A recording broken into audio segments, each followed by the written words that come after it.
Have you ever heard of the 4% rule? Hi, I'm Paris Woods, financial freedom coach and author of the Black Girl's Guide to Financial Freedom. And today we are talking about one of the most important financial concepts to know, the 4% rule. Years ago, when I was going through my debt-free journey, I found myself Googling resources, figuring out how to save as much money as possible. I wanted to ace the debt freedom journey and get rid of my debt as soon as I could. Now, during the course of my research, I came across a blogger named Mr. Money Mustache. Pete Aidney, the blogger who runs the Mr. Money Mustache website, is someone who retired at age 30, and he's nearing 50 now, so he's been retired for a couple of decades.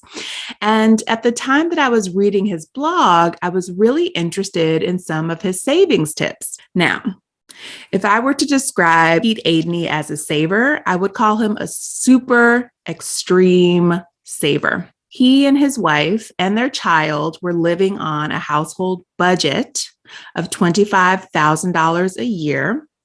Meanwhile, they were earning in excess of six figures total.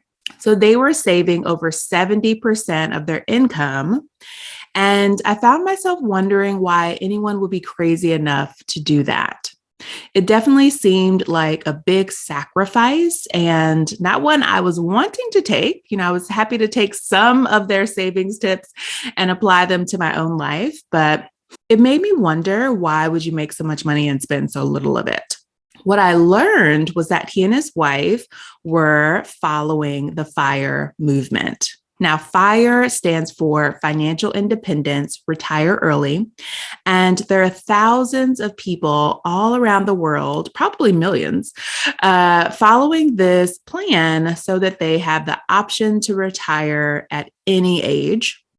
And there are many people who followed Pete's path and retired at the tender age of 30 or earlier. The question is, aside from extreme saving, how were they able to retire without being worried that they were going to run out of money? So this is what I started to learn about reading Pete's blog. What I came across was a very simple calculation that people in the FIRE movement use to calculate their assets. This calculation is called the 4% rule. Now, before we get into how it works, I want to tell you where it came from. Once upon a time, there was a group of economists who got together to study the market and understand different retirement account scenarios. They looked at different types of holdings, different allocations, and 30-year periods in the market to understand how much money one would have to have invested for their money to last. This study has come to be known as the Trinity Study. You can Google it and read all of the juicy details, even today. Now, they weren't interested in early retirement when they conducted the study. They were simply running financial models of the market. Here are some things we know about the market that factored into their scenarios. If you look at any 30-year period in the history of the stock market, including the Great Depression, including the recession of 2008, looking at the history of the market, including all of the dramatic ups and downs, you will find that in any 30-year period of the market, the stock market has generally returned around 7%.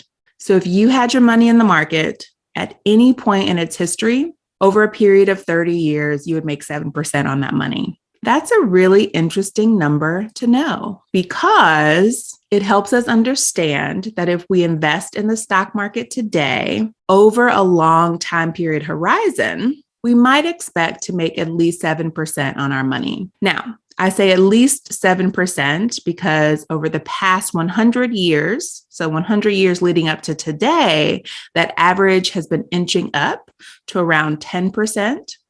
And of course, over the past few years, that number has been exponentially higher, but we don't need to worry about that because we're thinking about long-term horizons, okay? So let's use 7% because it's the safest conservative number for us to use.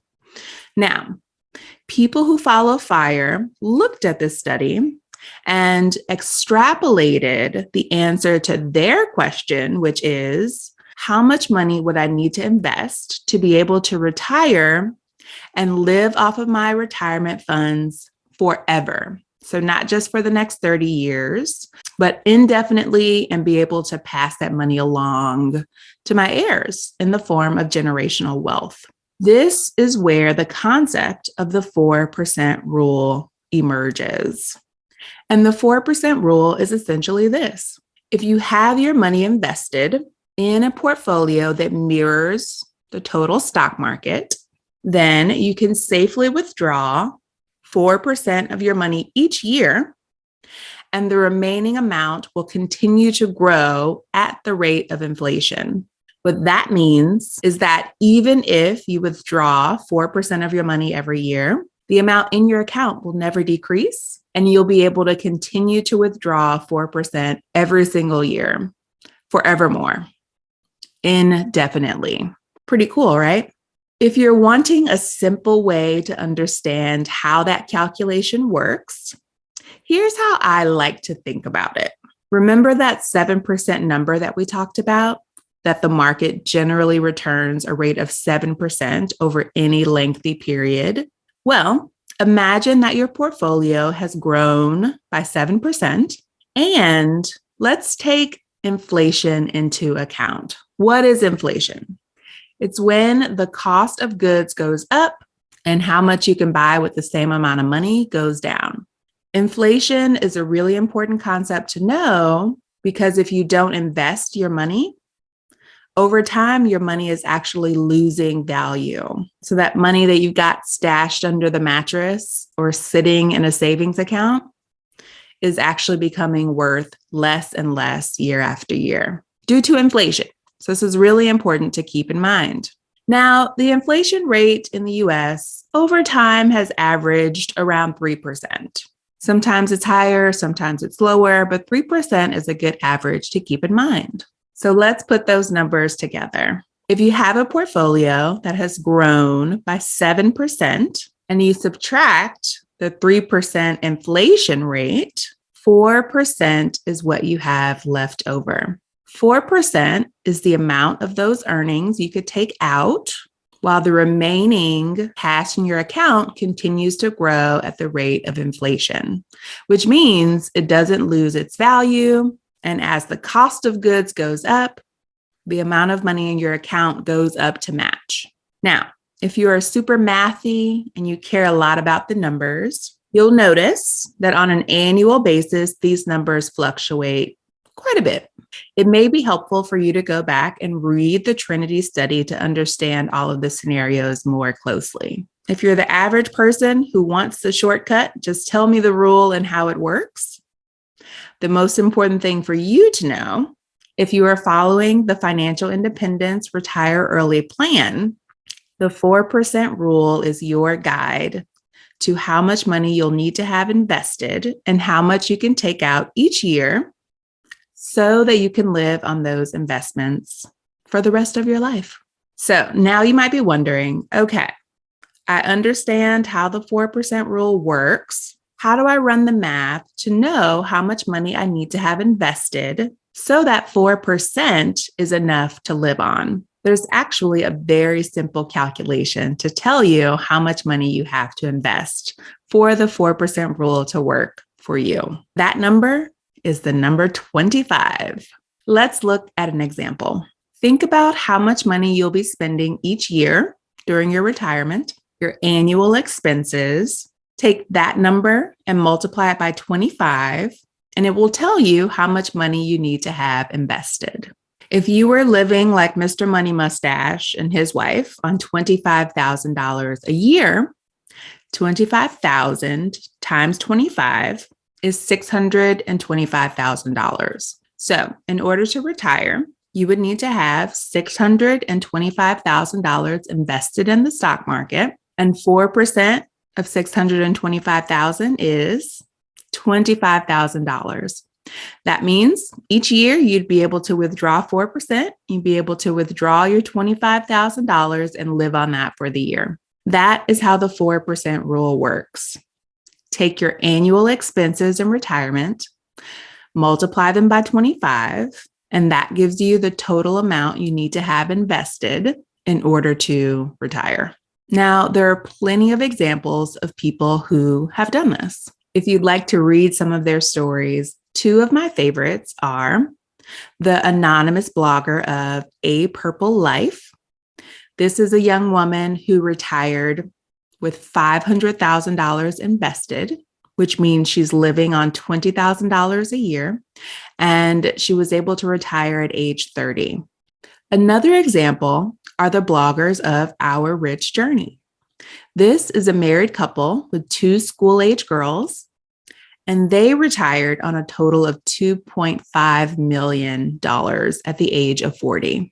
Even if you love your job and don't plan to retire anytime soon, it could be interesting to think about putting yourself in the position to be able to retire whenever you'd like.